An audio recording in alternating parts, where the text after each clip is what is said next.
How's it going, ladies and gentlemen? VuduVince here, and we're here in World of Warships, and we're going to take a look at the premium Tier 10 American battleship, the Ohio, that I just received probably about a month ago through the Research Bureau.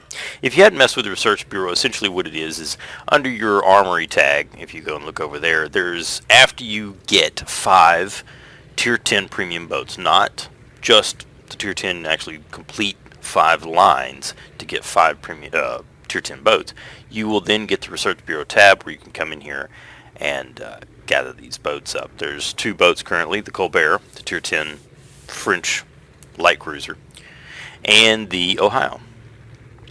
So, of course, me being a battleship guy, I went for the Ohio, and when I first got it, I was very disappointed in it because of its guns. Not because they don't hit hard, but because they're very inconsistent with how they land. The Sigma on them is pretty rough. You land about half the shells that you fire, which can be fairly annoying. But after a short test in the training room with a Thunderer, I noticed that even though I was landing half the rounds that the Thunderer did at the same distances, that I was delivering double the damage. Pretty close. So, yes, you land only half the rounds, but when you land rounds, they do a lot of damage. Now, of course, I'm excited about the Ohio because I have run the Yamato for a long time. I'm used to the 18-inch guns. I like the Kremlin. I like a number of these other boats. And this boat ties right into that. Armor layout is very nice. We've got the 32mm deck plating and 38mm deck plating for the superstructure. We also have 409mm belt protection and decent torpedo protection here. So we can take most of that HE. Now with the IFEG changes, we'll have to see kind of how it does, but so far I haven't really noticed any real big differences. But of course the main deal here is the 4 twin 18-inch guns with about a 27-second reload.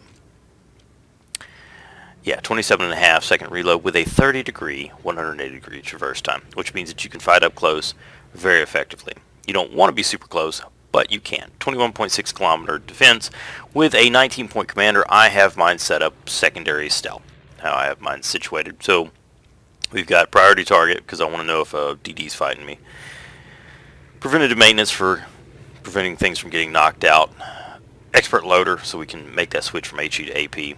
And these are 2 that you could pull off and perhaps do something else in the 2 category. But adrenaline rush, superintendent, basic survivability, manual secondaries, and concealment.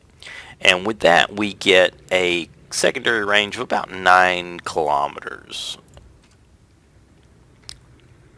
9.4, which is more than enough to do what you need to do. 11.1 or 2 I think is what you get with everything mounted on there, but 9.4 is very nice.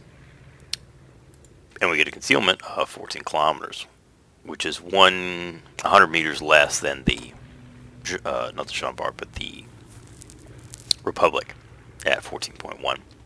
So we can slip around fairly effectively and do exactly what we need to do. So module wise,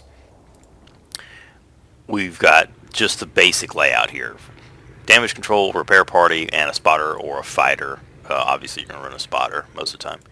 In the upgrades, I've gone for the auxiliary armaments mod 1 to keep the secondaries alive for longer if possible.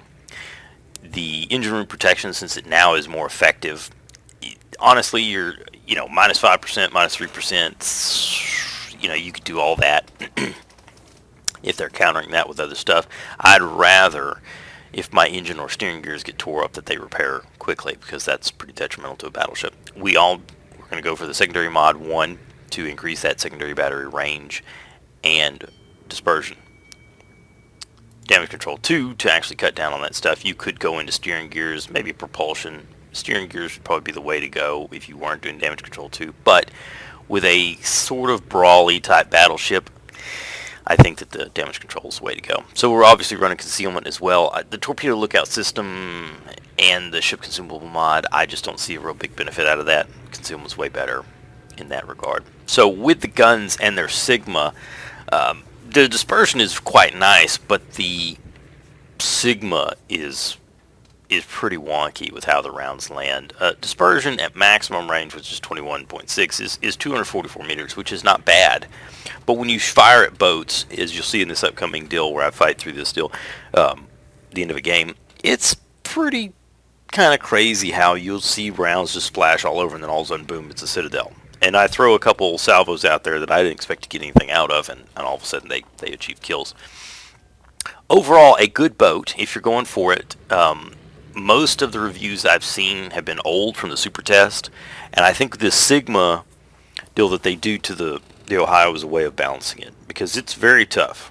It's a very tough boat, and its heel is pretty superb.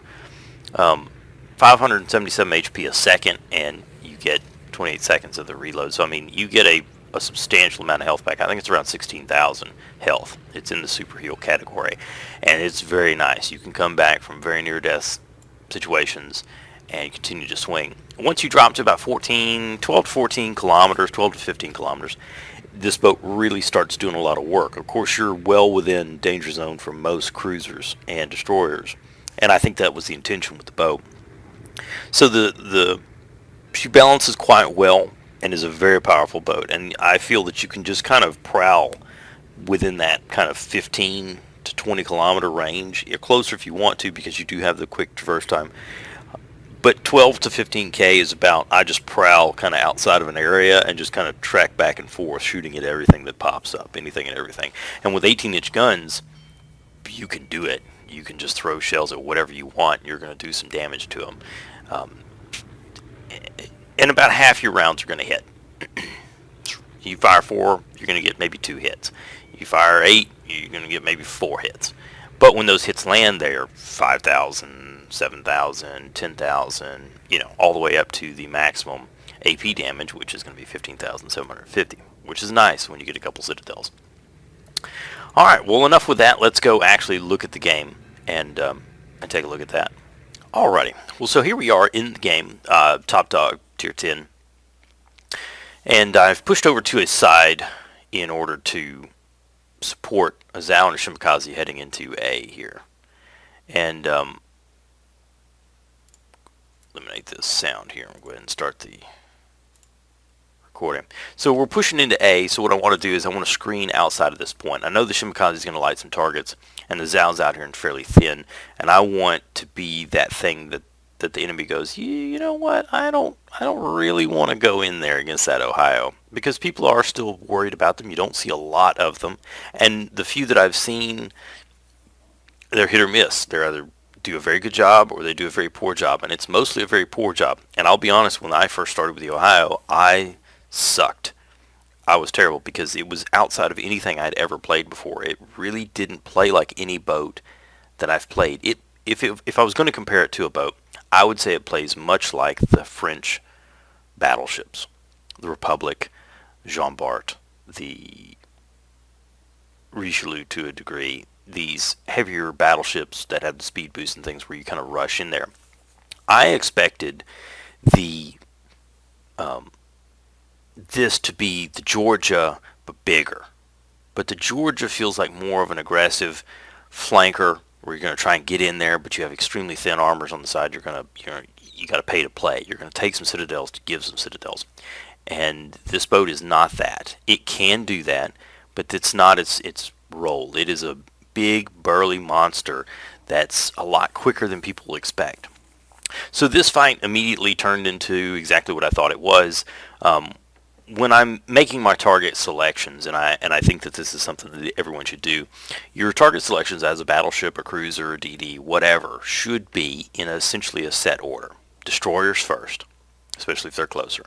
Cruisers next, especially radar cruisers. Then battleships, then CVs.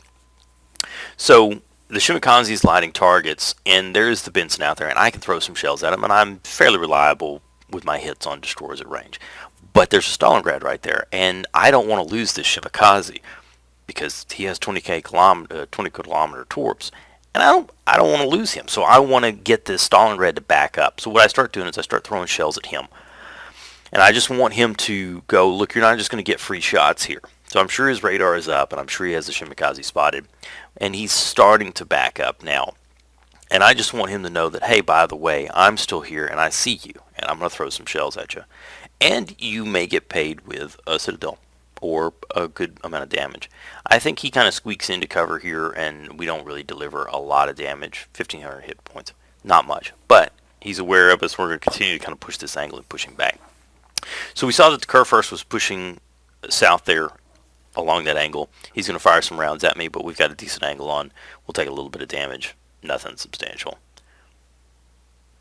Actually, he shoots long because I was fluttering the throttle. So we continue to push out here, and essentially what we're doing is deterring these guys. We're going to kind of advance here along. So the Stalingrad shifts over with the Kurfürst, and the Benson is right there in the same area.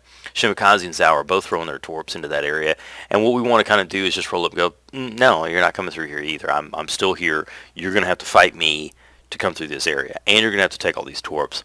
So what do you want to do? So they decide to turn back inside, back towards A, away from this open area where all these torps are coming from, putting themselves in more restricted areas, which is good, which is great.